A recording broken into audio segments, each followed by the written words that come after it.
Perfect.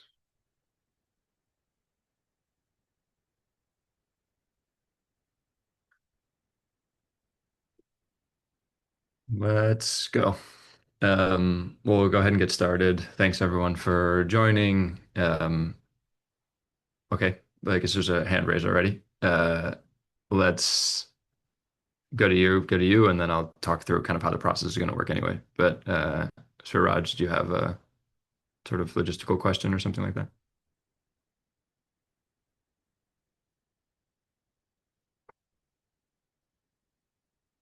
Maybe that was an accident. Just in terms of how we're going to do things, I guess there's a Q&A feature in the chat. Please add questions there. We'll be keeping track of them throughout the presentation, and then we'll get to a Q&A at the end of the presentation. Um, we'll probably talk for maybe 20 minutes or so, going over some details of the RFI, and then we'll spend again a similar amount of time for questions at the end. Just by way of introductions, people on the call, if this is the first time they're checking into Small Lots Big Impacts, my name is Manos Prusaloglu. I'm co-director of City Lab UCLA, and in charge really of our housing initiatives here.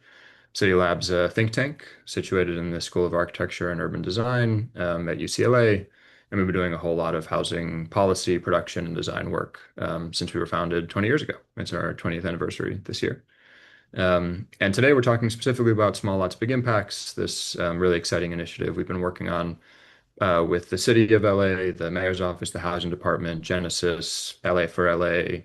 It's funded by BMO. We've got a whole group of people working on this project. It's really an amazing project to try to build demonstration projects of missing middle housing to really show how we can do that in the City of LA, what it takes, what the barriers are, and the kind of sort of create replicable models and models that people can then build and hopefully build across the city as well.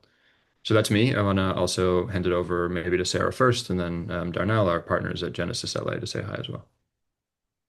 Hi everyone, Sarah Harris, Director of Strategic Initiatives at Genesis LA. We're a CDFI, a community development financial institution. If you're not familiar, basically a community loan fund. We lend to projects across LA County. We lend to affordable housing projects and economic development projects and community facilities. But excited to work with City Lab, focused specifically on this missing middle development and affordable home ownership, which is something we've been really focused on and excited about for the past few years. I'll pass to Darnell. Hi everyone, Darnell Grant, Community Development Officer here at Genesis LA. Excited to answer some questions related to the recent release of the RFI and looking to provide as much information as possible. Perfect. I'll get into the presentation then in 1 minute, but maybe also just as sort of table setting, this is the proposers conference. We'll go through the presentation, like I said, we'll answer as many questions live as we can, but we probably won't get to everything, and I'm sure there'll be some things we need to talk about as a group and come back to you about. So in the RFI, I think it's on page, actually, I know it's on page 42. I'm looking at it right now. There's a timeline just for your guys' reference. So obviously today's the proposers conference.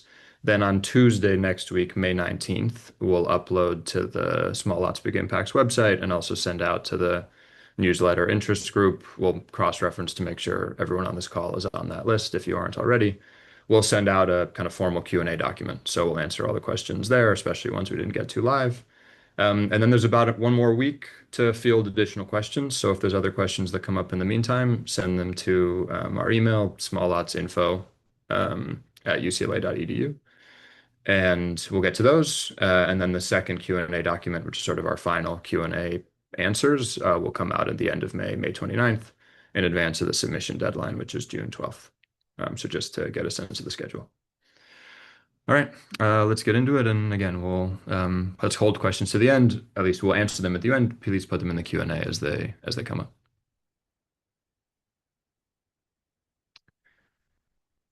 Hopefully everyone can see that. So Small Lots Big Impacts Initiative, again, a really amazing team and really a long-running initiative. We started this work about 2 years ago with the city and are really excited to be releasing this request for information just last week.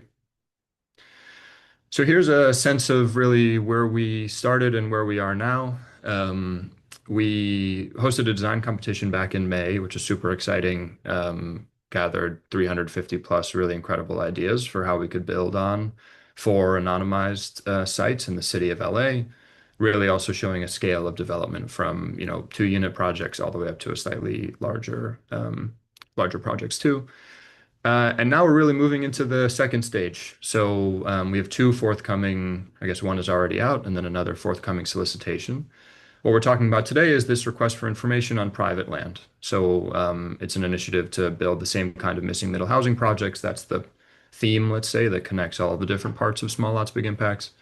Um, but for the RFI, the sites, the private teams, let's say the teams that are responding, the development teams, are to actually identify target markets and potentially even target sites in their market to send those ideas to us to review.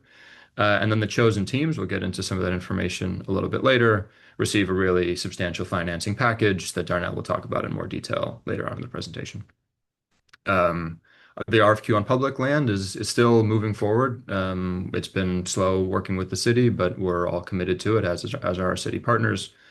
We have to report back to city council essentially, which is why we're kind of still waiting for that solicitation to come out, but it will be out shortly. We really do hope and expect in the next couple months that'll be on the market as well for people to respond to. But the difference there is that there's going to be sites within the document actually for people to respond to and try to um, kind of win the rights to actually develop on. So there's the distinction. Again, today we're really focused on the private land side, but everything that we're doing is focused on trying to build more missing middle in LA. So RFI and private land. Um, what we're looking for in this document is really, projects identified by the bullets you see on the screen. So first of all, we've received funding. Genesis has helped us collect funding to support about 3 projects in what's going to be this first round of the RFI. We're hoping, I'll mention this a little bit later, to gather more funds and potentially be able to support more projects and do multiple rounds of this effort. But at present, we have funds to support about three projects. Projects really focused on multifamily homeownership. This is to say multiple units on a particular site, so above single family housing. We're really looking for projects that are somewhere between about 3 and 10 units on sites that are small, half acre or less, to show that you can do this in residential neighborhoods across the city, within the boundaries of the city of Los Angeles, sites that are, again, privately owned and identified by the private teams, and also importantly, zoned to allow residential development already. This can mean a commercial site, an R2 site, anything sort of in between. But sites that won't require, large variances to actually be able to build this kind of housing, part of the narrative and part of what we're trying to show is that you can do this now, really under existing rules. And we want to make sure that we prove to people that that's possible. Important to mention, you're able to apply to the RFI with a specific site already acquired or one already identified. That's not actually necessary. We expect a lot of people will be applying without a particular site. Instead, for those teams, what we're going to be asking for in the RFI, which hopefully you've had a chance to take a look at, is to essentially identify the target market. What kind of neighborhood are you looking to develop in? Are there sites in that neighborhood that you think would be compelling? What gives you a sense that you'd be able to make a project work in that neighborhood? And then once we move forward with the handful of teams, that'll be the time when you actually go out and look for a site and go to purchase it. Also important to mention, and I don't know if this was said out loud, but had a launch event last week on the 7th and had a really great turnout and a kind of really robust Q&A as well. Also for people who were there, any questions we didn't get to on stage will also be in that Q&A post when it comes out next week, and the recording's online if you're interested in that. But we want to make sure that everyone understands the guidelines that we just shared are really meant to focus the work. We want to see these kinds of projects. We want to see projects focused on homeownership at the scale that we talked about within the city of LA. But they're not meant to be, kind of hard and fast exclusionary rules. You use your judgment essentially in sending submissions into us, and we're going to do the same. What we want to see are really innovative ideas to build high quality housing in the city. If the idea that you submit doesn't perfectly fit this RFI, like I mentioned, we're hoping to fund additional projects and go through additional rounds. Maybe it'll be well suited to that too. But the requirements to submit actually aren't especially onerous. So if you think you have a good idea and you want us to take a look at it and want to try, essentially, we suggest you send it in and would support you doing so. So the way that you're going to be evaluated, and this is a term that's also going to be familiar to people who've been involved with small lots so far or who've come to other events, is we're going to be evaluating development teams. And the reason that we use that term is basically teams are to have both development experience and architectural and design experience. That can be one firm. That could be a firm with designers and developers in-house. It could be a consortium of firms. It could be five firms coming together. um, all the sort of combinations work. But what we're going to be looking at are these multiple capacities you see on the screen. So design capacity, look at both built and conceptual work, and really evaluate design quality using the similar rubric to what we had in the small lots design competition. Development capacity, so looking at projects that you've actually delivered, taking a look to see if they've been delivered on time and on budget. We're going to be asking for a number of kind of project-related financial documents to help us determine that. And that brings us to the third category as well, financial capacity, which is largely based on how effectively you've, financed and built past work. But there's also some guarantees that Genesis as a lender requires. The way that the RFI is going to work is you sign a letter essentially saying you meet those guarantees. You don't have to produce all the documentation up front for us. But if you make it through to the next round, which we'll talk about in a little while, you need to show the documentation. So that's essentially how we're evaluating design, development, and financial capacities of the teams that apply. Also important to mention is, we're doing this really because there's not a whole lot of strong missing middle housing being built in the city. It's a market that we're trying to support and kind of a development ecosystem we're trying to bolster. But the more relevant the past projects in the portfolio, the design and development work that you've done already, the responses that we'll get to in a minute that you show in your submission, the better the application is going to be. We really want to see projects that are at a similar scale to the kinds of yields we're looking for, and ideally also have been built in and around Los Angeles. There's a requirement that you built in California to actually make the threshold review to make it to our desk. But the closer that you are to Los Angeles, the more you've been building here and dealing with the system, and the more closely your scale of project aligns with what we're looking for, the better it's going to be. So to go through a couple of requirements, I just kind of previewed some of these. But first of all, good standing in the state of California. The Secretary of State entity number or statement of information from the state is enough to essentially show us that you're a legitimate organization working here. And in the RFI, you'll see there's some more detail about additional requirements for, again, if you move on to the LOI stage. At this current moment, just a signed letter stating that you meet those is enough. For design and development experience, in order to reach the threshold review and kind of move forward to get fully scored, the team needs to have designed or developed, as you see on the screen, one or more housing projects built in California in the last 10 years. Um, One thing that's also important to mention is I say development team on purpose, in meaning that if there's a experienced developer, for example, who's built a handful of projects in California and they partner with a young up and coming architecture firm who maybe has less experience, the team would have the experience to move forward, and that's how we're going to evaluate it. So it's as a group, essentially, across all the organizations that you partner with on your team, you need to make sure that you're meeting these requirements in order to be eligible. Another thing to mention is we could imagine and sort of see this kind of opportunity maybe being interesting to people who've worked at larger development or design firms and want to take a stab at doing it themselves or sort of spinning off a smaller company.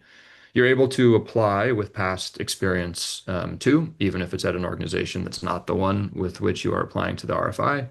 But you should hopefully see that in the RFI documentation. We ask that you explain to us kind of the role you had on those past projects. So to make sure that you have significant and applicable technical experience, basically, to bring from that work to this new scale of project as well. Financial strength requirements, we talked about this already, really. There's going to be a requirement to send in financial documentation of past built projects and to attest that you meet the requirements of Genesis's lending. All the details are in the RFI. And then for insurance as well, somewhat standard, I think, but legitimate and large enough insurance policy to meet the qualifications on the screen that are also, again, duplicated in the RFI. So those are the baseline requirements, essentially. Teams that meet that will move through the threshold review stage, which I'll talk about in a little bit, and then be eligible to be scored and to potentially receive the funds. Another thing to mention is our affordability goals. Because of how really compelling the financing package is, and because we're trying to show and trying to experiment with homeownership that's more affordable and more attainable to especially middle income folks in the city of LA. We've set these affordability targets, either 25% of units at or below 100% of AMI, or 50 at about 120% of AMI. You should also see this in the RFI and the financing worksheet, but the AMI levels are set according to LAHD, the Housing Department's Moderate Income Purchase Assistance Program. So they're set to those standards. They're honestly reasonably lenient, I'd say, in terms of how much of this kind of middle income band falls under the 120% of AMI. And it's really important to us that teams try to work at this, see if they can build in affordability, see if they can build an additional affordability, either deeper affordability or more units. If you can't meet these thresholds, similar to the other stuff that we said earlier, you will still be reviewed. But in this case, we'll ask you to kind of explain why, right? What about the development process or the market you're targeting makes it kind of impossible for you to meet these criteria? We'll get to that in a little bit. That's in the proposed project section where there's a variety of question and answer pieces in the RFI. But it's something that's important to us, though it's not a prerequisite for moving forward. Okay, I'll talk a little bit about how we're going to be evaluated and then pass the ball over to Darnell. So really, these are the major components in the RFI. Again, now that it's out, hopefully you've had a chance to look at it and kind of scour the detailed rubric. There'll be points available for kind of short narratives in a variety of different sections, actually. A 1, 2 page description, self-written description, essentially, about why your team has the requisite design development experience, why you think you're a kind of compelling candidate to move forward. The biggest chunk of points here really is coming from the portfolio, which is intentional. We want to see work that you guys have done in the past, that parts of your team have completed in the past. And there's categories and points available for working locally, for design quality, and also for having received kind of industry awards, both development and design awards. One thing to mention is the first slide talked a little bit about the design competition we hosted back in May. Um, Teams that include architects who submitted to the design competition will receive 2 additional points. The total score is out of 100 points, so it's a small percentage boost. And then teams that participate with architects who won the design competition will receive a larger boost as well. So we really want to make sure that, or at least give an opportunity to people who submitted to the design competition to have a chance to try to realize some of the really amazing ideas and actually build projects. And then the last part is this potential project approach, which I alluded to. Hopefully you'll have seen this in the RFI, but it's a series of targeted questions about the kind of project you're hoping to deliver. It's not to say you need to have it entirely figured out or fully designed by the time that you submit, but again, the kind of market you're looking for, what makes you confident that market will sustain your project, how many units you're intending to build, kind of some of the let's say, design intentions behind the work that you're trying to come up with. And we'll be evaluating those to get a sense of the work that you're trying to deliver. The other piece of the potential project approach is this financing worksheet. It's online as well now, and really shows the kind of level of detail we're hoping to receive from teams, ideas about where your pre-development, acquisition, and construction financing is coming from. Largely, it'll be from the Genesis program. Um, yeah, rents or not rents, I guess, sale comps, things like that, to give us a sense that you've really thought through the financing and have a project that is feasible and deliverable if you were to be chosen to move forward. So here's the team that's going to be actually doing the scoring. Really incredible selection of housing experts and advocates from LA, kind of spanning a bunch of different fields as well. Um, I think it's a really strong group. We think it's a really strong group, and I think a well-rounded one as well. So these are going to be the people reviewing submissions, scoring submissions, and essentially determining who makes the bench and also who moves forward to the LOI stage, which I'll talk about here. So I think this is maybe my last slide. The selection process is as follows. All the submissions that come in, the organizers, that's the people you see on the screen, as well as Tom and Dana, will review, make sure that submissions meet the threshold review requirements, essentially are complete and ready to be sent forward to the selection committee. The people you saw on the previous slide will then take a look at all the applications and score them. Applications that receive a 70 out of 100 or above will make the bench. And the bench is actually, maybe it's important to pause here. First of all, we'll be sharing widely the teams that make the bench. So that in and of itself is an achievement, and hopefully will, just like the design competition and all the work that remains online, hopefully act as a repository for people interested in building this kind of housing to see, these are really strong teams who can do work in LA and elsewhere. And also the bench is important because I guess I'll get there in a minute, but what you see from the rest of the slide. So we'll select the bench, and then the selection committee will pick three teams from the bench, three high scoring applicants to sign conditional letters of intent with. This is with Genesis to essentially kind of promise the financing. Upon LOI signing, then the teams will have 60 days to try to actually find a site in their target market and purchase it. And there's an ability to extend this. This will be at the discretion of the selection team and the organizers. But what's important here is if a team that receives an LOI fails to meet that or isn't able to find a site in their particular market, then we'll return back to the bench. So again, another benefit of being on the bench, um, sign an LOI with an additional team and sort of start the process over again, right? To try to make sure that we get three teams with sites actually moving forward with projects. For teams that are able to execute the purchase and sale agreement, then they'll have about 60 days, or we'll have 60 days with the ability to extend to close escrow. Again, if that isn't met, we can return to the bench one more time. And after that, then hopefully the teams will be moving forward significantly with site control, financing available from Genesis, and will really be able to kind of hit the ground running. Here's a timeline I talked about briefly from the RFI, just kind of repeating myself, but we'll post the Q&A next week. Most important to note really is submissions are due June 12th, and then by mid-July we expect to have decisions on the bench and then also the three recommended teams to move forward. All right, I think that's where I'm handing it off to Darnell to talk a little bit more about the specific assistance available. Yeah, thanks, Manos. We can probably hit the next slide. So, our goal is to provide as much assistance as possible to the selected applicants. This could be in the form of technical assistance, maybe connecting teams with land use knowledge or helping them tighten their numbers with underwriting support as well. And of course, we developed this small lots, big impacts homeownership fund, innovation fund to provide like high leverage low cost debt to projects to make them more feasible. It features three products: acquisition loans, pre-development loans, and construction loans. The pre-development loan is at 100% LTV, so no equity required from the developer there. But for the acquisition loans and construction loans, we're requiring 5% contribution from the development team. So for the acquisition loans in particular, we're looking at a 4.25 interest rate. As mentioned before, 95% LTV, up to $1 million per project, an 18-month term with a 6-month extension available.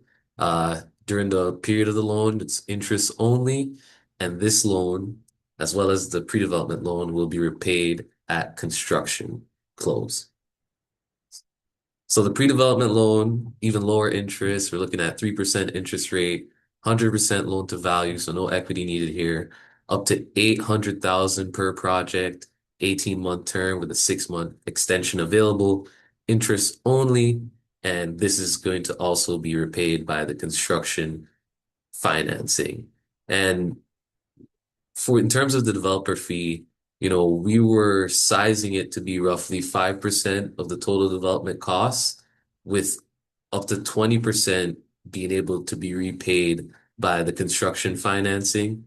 So, we imagine that developers may want to bifurcate that and get 10% of that developer fee at the pre-development phase and another 10% at the construction phase, or if you're looking to get the full 20% at the construction phase, that's okay as well. But then the remaining 80% developer fee would be repaid at the point of home sale.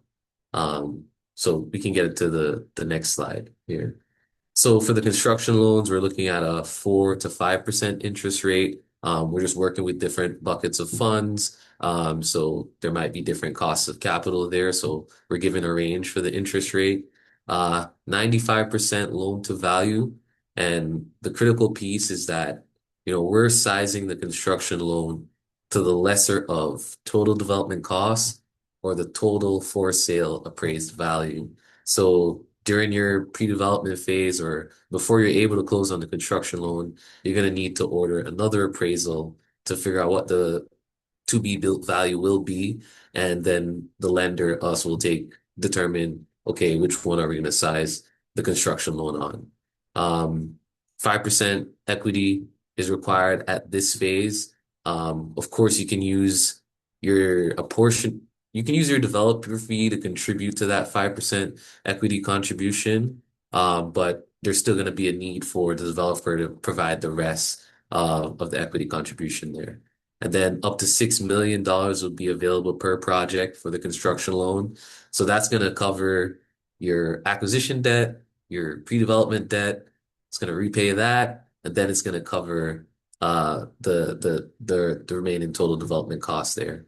It's an 18-month term as well, 6-month extension, interest only, and this is going to be repaid by home sale. And yeah, we discussed the developer fee. We're hoping that since we're only doing 20% during up to home sale, we're hoping that you can get the 80% back after you sell the homes. And if there's any additional upside that's left over after that, you can take that as well as a developer. I think that is it. So again, thank you everyone for joining and listening to the presentation. We'll spend some time now going through questions. And yeah, let's get that started. Let's see.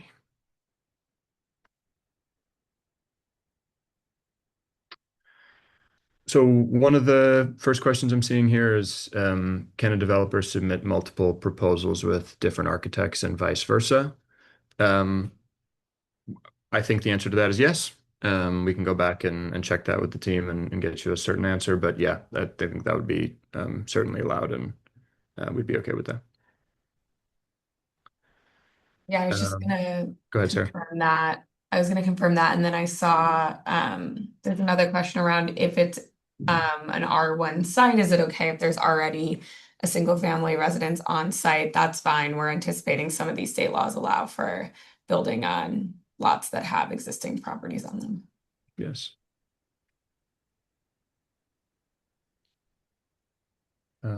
Let's see. There's a question here about Darnell or Sarah. I don't know if you guys are in this doc. There's a sort of Word doc as well in the chat that Cora sent, but there's a question about evaluating profit in the pro forma.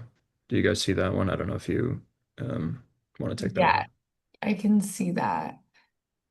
I Yeah. think I'm trying to understand the nature of the question, but I think that we're flexible. Like we're evaluating for feasibility of the financing model. And so there's flexibility if you're meeting the affordability requirements, if you're able to show that the sources that you're planning to use are feasible and that the project pencils, and that if you're using our financing, the debt can be paid back. We're open to kind of different profit models. But I do think, as Darnell shared, the developer fee is the expectation. But in terms of like equity returns or things like that, there's flexibility. Yeah. And I think it's fair to say that there's no cap on the profit that Yeah. the developer could make. But of course, we want to see that your assumptions for the hard costs and the soft costs are grounded in logic, and also there's a lot of research done on the potential takeout. So whatever your anticipated for sale home cost is that you're budgeting for, it'd be great to have some justification of why you think you're able to get that price. Yeah, and you'll see that in the worksheet too. There's kind of a space to put your market comps. So we'll be looking to see if we think that your for sale assumptions are realistic given the neighborhood you're looking at. Great. Um, let's see. There's another question here about the maximum number of units. Question is the maximum number of units capped at 10, or may teams propose more under a half acre lot while meeting the financial model? So I think this is gets at the kind of guidelines not being strict rules. if project is proposed with more that seems compelling, that works out, and that kind of fits the goals of this missing middle project or missing middle RFI, we'll certainly evaluate it and consider that as being within the bounds of the initiative. A 50, 60 unit project probably would go too far, right? So again, this is about the judgment that you should make on your end and also on our end to make sure that it's still meeting the intention of the RFI. And then there's a similar question, which we actually kind of received something similar at the May 7th event too, but about kind of subdividing a larger lot into smaller kind of half acre portions. The question is, if a project's in an RA lot that's zoned for an acre, will we subdivide it into individual lots proposed as a half acre project, fit the limitations? Again, I think yes, that sounds interesting. We'd definitely like to take a look at that. And yeah, so okay, let's give a shorter answer to that question. I think the answer there is yes. That sounds like an interesting project. Yeah, as long as it's aligned with the spirit, as Mana said, of what we're trying to innovate around, I think there's flexibility in site type. Yeah. I saw this piece about the insurance requirements. It Mhm. basically said, can proposers provide documentation demonstrating intent to purchase appropriate coverage?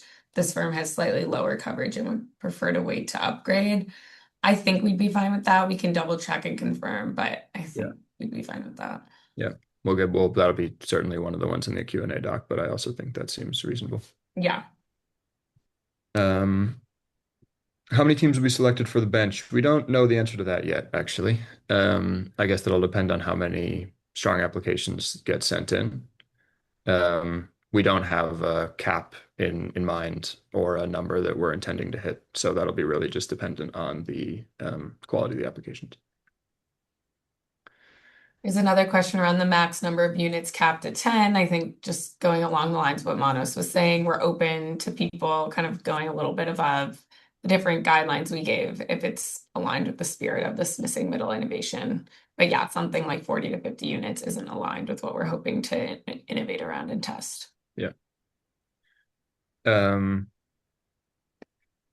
Yeah, a couple of good questions about sort of how the experience is to be evaluated. The first is asking, would an application be scored higher if both the developer and architect has, relevant experience? Because a lot of the points are coming from a portfolio that's really looking back at past work that you've completed.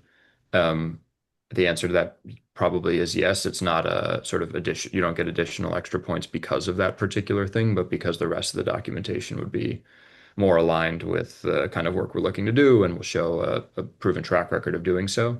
Um, having multiple people with relevant experience on your team is a good thing. And another question about, can you submit two separate applications as a developer if the application consists of different architecture firms and they're of a different scale, like a smaller project and a bigger project? Yes, would be the answer to that one too, similar to the question above about being on multiple teams. As long as they're substantively different, as you mentioned in the question, that seems like a reasonable thing to allow. Um,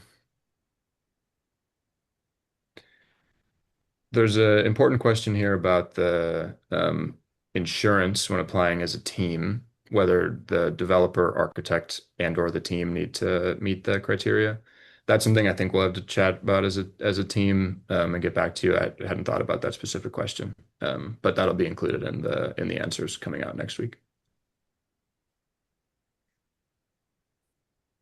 Um, there's a question about the calculation for the developer fee. Yeah. Darnell, if you want to take that one. So we were saying 5% of the total development costs with only 20% so let's say you have $1 million for your total development costs, you can do 5%, which is like 50,000. But you're only allowed to get 20% of that during the pre-development and construction phase, with the remaining 80% being repaid at the point of home sale. And so total development cost is how it's calculated, that 5% of total development costs. Yeah. And I see there's also a question about like what is the MIPA limit for 100% AMI, the city's website, just have the 80 to 120% range. Yeah, the goal there is like, if you know what 120% AMI is, you just deduct 20% to get to the 100. We can provide like, I guess, an updated Yeah, version you of can put that. that in the Q&A, huh? Just to Yeah. make sure everyone's using the same numbers. Okay. Yeah. But yeah, the range that they have on their website like starts with 81% and goes to 120. So just the math there should work if you're calculating 100%. Yeah. Okay. Um, Another question about the development experience. Doesn't need to be new construction or residential buy, rehab, sell. Um, we expect most of the projects that we're going to be receiving here to be new construction proposals. So with an eye towards relevance, the most relevant experience, and that's probably the strongest experience, would be new construction experience. But similar to how we said, if you've worked at a different organization and then want to apply as a kind of different subsidiary, let's say, to this, and you want to talk about your past experience, if you show us significant experience doing buy, rehab, sell, and can explain kind of why that's relevant, it's again something we'll certainly look at and would not disqualify you from being considered. Um, let's see what else. Yeah, there's a very specific question about potential sites in Eagle Rock. Says that this person has 10 lots totaling about a half acre behind a duplex that our client owns. I would imagine, yes, that project would be eligible for the application. We're not going to look into it too deeply just now, but first impression seems like it would be, so it's probably worth your time to apply and send your idea in for how you would develop on that sort of backyard site.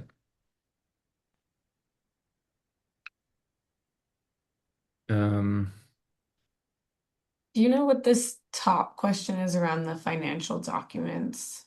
I don't actually. The question was financial documents of how many projects. That could be me misremembering something from the RFI.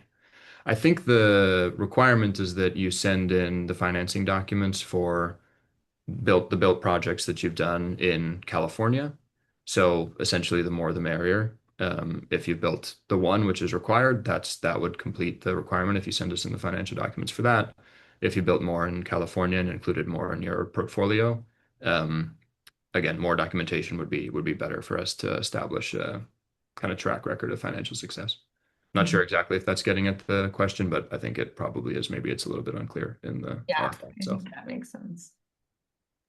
Yeah, I see a question about, would it be possible to adjust, and I'm assuming the loan amounts to 2 million for acquisition, 800 pre-dev, and 5 million for construction, taking 1 million from the construction and maybe adding it to the acquisition. Hmm. At this moment in time, we don't believe so. Just based on kind of how, everything's structured like that for a reason. Um, but I think maybe that's something we can provide a more clear answer on in the Q&A Yeah, there. let's get our heads together. That was my first reaction to Darnell, but we'll chat about that as a team and give a firm answer next week. And then I think the last question I see on here, I know there's a couple that were answered in the chat, but is referring to the RFQ for public land. Best update I guess I can give is that we continue to work really diligently on that, both us and the city. Are making progress, but city council is slow and difficult to get on the agenda at times. By the end of the summer, almost certainly, within the next couple months, ideally, June, July would be something that we're really hoping for. But it's hard to put a firm date on it, so I'd also rather not put a firm date just in case it extends a little bit beyond that. Hoping for this summer and hoping that there's some news on that soon.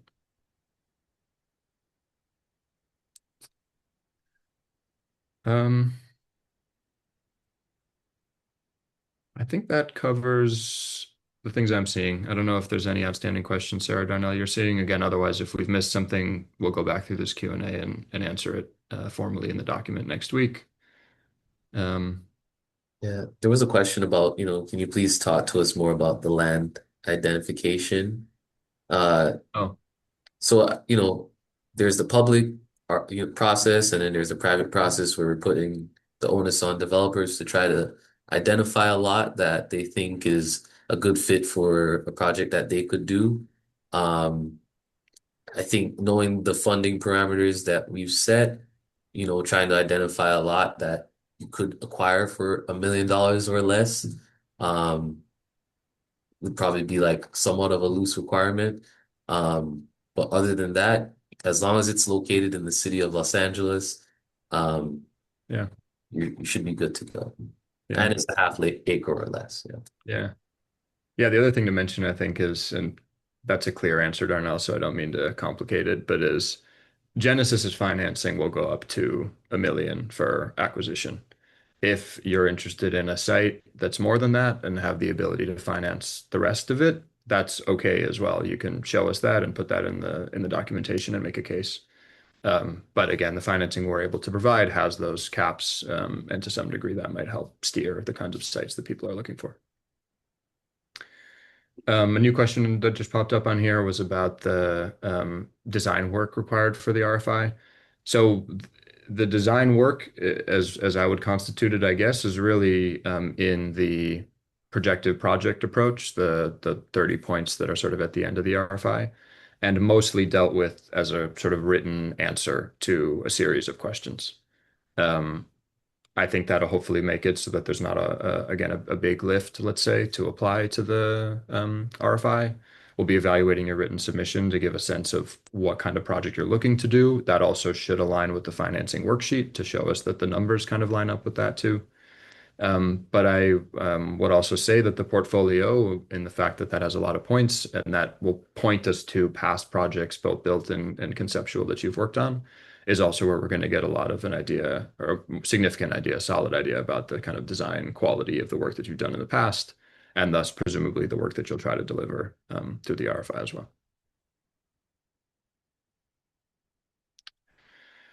Okay. Um, I think we should end it there, just at 45 minutes, which is great. Thank you all for joining. Like I said, Q&A document will come out shortly. We'll put this recording on the website as well, so people can have access to it.